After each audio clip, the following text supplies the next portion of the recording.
अस्सलाम वालेकुम, Iqbal advocate from Iqbal इंशाल्लाह सर्विसेज। आज का लीगल लेक्चर है mistakes in general power of attorney, GPOA। General power of attorney जब हम किसी को देते हैं, लेते हैं, तो उसमें भी हम बहुत सी गलतियां कर जाते हैं।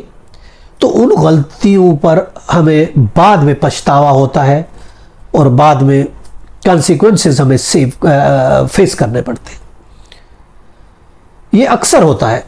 तो अगर हम चाहते हैं कि उन गलतियों से हम सबक सीखें, उन गलतियों से अवॉइड करें, तो आज हम थोड़ा सा इस लेक्चर में उनका जिक्र करेंगे कि कौन कौन सी गलतियां जो है हम कर जाते हैं, तो उनसे हमें बचना चाहिए, उन मिस्टेक से। देखिए, चूंकि आप जानते हैं पावर ऑफ अटॉर्नी एक इंपॉर्टेंट डॉक्यूमेंट्स है प्रॉपर्टी का।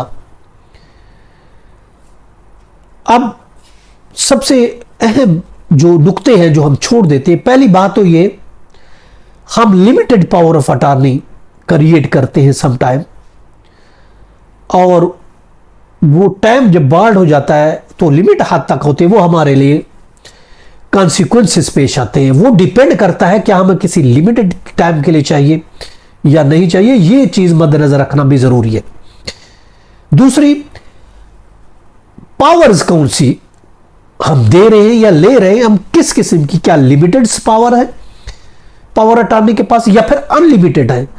अनलिमिटेड किस हिसाब से, लिमिटेड किस हिसाब से, ये देखना में बहुत जरूरी होता है, क्योंकि हर एक का केस सेपरेट होता है, हर एक के हालात वाकयात, पावर अटॉर्नी का मकसद मुख्तलिफ होता है। इसलिए एक लिमिटेड पावर ऑफ अटॉर्नी और एक अनलिमिटेड पावर, इन चीजों को हमें मद्देनजर रखना चाहिए, ये गलती नहीं करनी चाहिए। और इसके अलावा लफ्ज गिफ्ट को हमें एड्रेस करना भी जरूरी है, क्योंकि हम गिफ्ट करते हैं। चूंकि गिफ्ट के लिए ये ऑलरेडी हमारे लेक्चर मौजूद है कि एजेंट की इजाजत के बिना हम गिफ्ट नहीं कर सकते। गिफ्ट चूंकि बगैर किसी पैसों के होती है, इसलिए इस लफ्ज को, इस गिफ्ट को एड्रेस करना जरूरी है।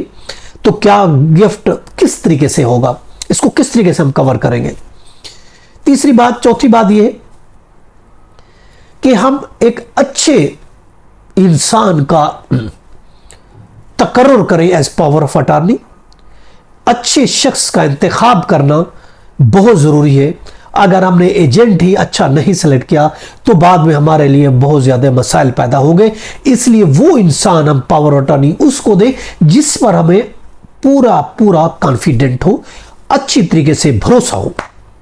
इसके अलावा पावर ऑफ अटॉर्नी में ओनरशिप और पावर ऑफ अटॉर्नी, इन दोनों चीजों को क्लियरली मेंशन होना चाहिए। समटाइम हम प्रॉपर्टी पावर अटॉर्नी पे ले लेते हैं, सेल एग्रीमेंट बना है, वो ट्रांसफर नहीं कर सकते किसी वजह से, वो बैन लगी हुई है या कुछ भी, या पैसे बचाने के लिए कुछ भी है, हम खरीद लेते हैं। तो पावर अटॉर्नी और ओनरशिप को क्लियरली हमें मेंशन करना चाहिए कि सिर्फ ओनरशिप के लिए दे रहे हैं या फिर आगे ट्रांसफर करने के लिए दे रहे हैं। इसके अलावा विटनेस का भी हम ख्याल नहीं कर रखते, ये बहुत इंपॉर्टेंट है।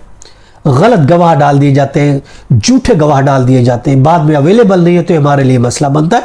तो विटनेस बहुत जरूरी है, इसलिए हमें अच्छे विटनेस रखने चाहिए जो बाद में अगर जरूरत पड़े तो एविडेंस दे सके। इसके अलावा